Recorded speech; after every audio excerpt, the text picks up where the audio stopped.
Salut! Dans cette vidéo, on va explorer un sujet essentiel, la douleur. On va découvrir ensemble sa définition, ses mécanismes et surtout comment on peut la traiter. Pour cela, voici ce qu'on va voir. D'abord, on définira la douleur et ses composantes. Ensuite, on parlera des types de douleurs et de leurs caractéristiques.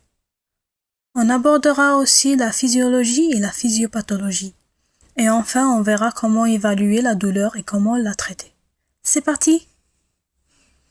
Définition et composantes.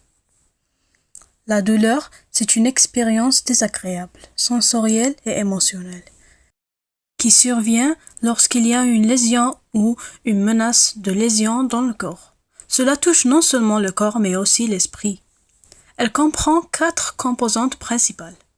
La composante sensoridiscriminative, qui répond à la question où et comment la douleur se manifeste. Par exemple, une coupure à la main, cette composante nous aide à localiser et à identifier la douleur. La composante affective émotionnelle, qui renvoie à l'aspect désagréable de la douleur. C'est la souffrance que l'on ressent, souvent associée à des émotions négatives comme la tristesse ou l'anxiété. La composante cognitive. On en retrouve l'influence de notre cerveau, notre attention et nos croyances sur la douleur. Par exemple, si on pense que la douleur est insupportable, notre cerveau peut l'intensifier. Enfin, la composante comportementale, c'est ce qu'on fait face à la douleur. On peut se plaindre, éviter certains mouvements ou activités, comme éviter de marcher quand on a mal aux pieds. Caractéristiques et types. Quand on parle de douleur, on peut la décrire selon plusieurs critères. Quand elle survient, où elle se situe et comment elle se manifeste. Par exemple, est-ce que la douleur est aiguë, sourde ou lancinante? Ces détails sont cruciaux pour la comprendre. On distingue 3 types principaux de douleur. La douleur aiguë, elle sert de signal d'alarme pour le corps, comme une coupure ou une brûlure. Elle est généralement intense mais temporaire et nous incite à réagir pour éviter des lésions graves. La douleur chronique, elle est liée à des maladies à long terme comme l'arthrite et peut durer des mois, voire des années.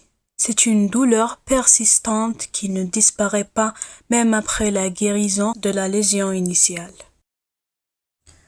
La douleur cancéreuse. C'est un type de douleur chronique. Elle est liée au cancer, soit par la tumeur elle-même, soit par les traitements qu'on utilise pour la combattre. Elle peut être continue ou paroxystique, c'est-à-dire qu'elle survient par épisode. Physiologie et physiopathologie. Maintenant, comment la douleur fonctionne-t-elle dans le corps? C'est un signal électrique qui parcourt plusieurs étapes. Et pour comprendre cela, on doit connaître quelques concepts clés. Les nocicepteurs. Ce sont des récepteurs sensoriels spécialisés qui détectent les lésions ou les menaces de lésions dans le corps. Ils se trouvent principalement dans la peau, mais aussi dans les muscles, les organes internes et d'autres tissus. Quand ils sont activés par une douleur, ils envoient un signal au cerveau. Les nerfs. Une fois que les nocicepteurs sont activés, ils transmettent l'information sous forme de signal électrique à travers les nerfs. Les nerfs sont des structures qui servent à transporter les signaux du corps vers la moelle épinière et le cerveau. Les nerfs agissent comme des autoroutes pour ces signaux. La moelle épinière, c'est la station des relais entre les nerfs et le cerveau. Elle reçoit les signaux et peut les moduler, c'est-à-dire les atténuer ou les amplifier, avant de les envoyer vers le cerveau. Le cerveau. Une fois que le signal atteint le cerveau, il est traité par les différentes régions, comme le thalamus, qui est un centre de tri pour les informations sensorielles, et le cortex cérébral, la région du cerveau qui analyse et interprète les signaux. C'est là que nous ressentons la douleur. Mais le corps a aussi des mécanismes pour moduler la douleur. Cela signifie qu'il peut, dans certaines situations, réduire l'intensité de la douleur par des processus internes. comme la libération d'endorphines, qui sont des substances chimiques naturelles qui agissent comme des antidouleurs. Physiopathologie, ce qui cloche. La physiopathologie décrit ce qui se passe quand les mécanismes de gestion de la douleur ne fonctionnent pas correctement. Il existe 3 types principaux de douleurs pathologiques. La douleur nociceptive. Elle survient lorsqu'il y a une stimulation excessive des nocicepteurs, comme dans le cas d'une coupure, d'une brûlure ou d'une fracture. C'est la douleur liée à une lésion physique des tissus. La douleur neuropathique. Elle est causée par des lésions des nerfs eux-mêmes. Par exemple, la sciatique est une douleur qui provient de la compression du nerf sciatique. Elle peut être persistante et se manifester sous forme de brûlure, de picotement ou de douleur lancinante.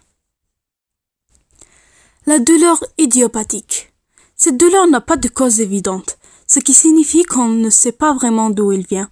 Un exemple courant est la fibromyalgie, qui est une douleur chronique diffuse sans origine claire. Évaluation et traitement. L'évaluation de la douleur repose sur 3 grands axes. Ce que le patient nous dit, ses ressentis, l'intensité de la douleur, sa durée, sa localisation. Ce que l'on observe. Par exemple, des signes visibles de la douleur, comme une grimace, des gestes de protection. Éviter de toucher une zone douloureuse. Les échelles de la douleur. On utilise des échelles comme l'EVA, échelle visuelle analogique, qui permet au patient de noter l'intensité de sa douleur de 0, pas de douleur, à 10, douleur plus forte. Pour le traitement, il varie en fonction du type et de l'intensité de la douleur. Médicamenteux. On utilise des antalgiques comme des anti-inflammatoires ou des opioïdes pour gérer la douleur. Ces médicaments agissent en réduisant l'inflammation ou en bloquant les signaux de la douleur. Psychologique. Des approches comme la thérapie cognitivo-comportementale, TCC, aident à gérer la douleur en changeant la manière dont on y réagit mentalement. Techniques physiques. Par exemple, des injections de corticoïdes ou de traitements comme les blocs nerveux peuvent être utilisés pour cibler directement la source de douleur. Médecine complémentaire. Des traitements comme l'acupuncture ou la relaxation peuvent également être efficaces pour soulager certains types de douleurs.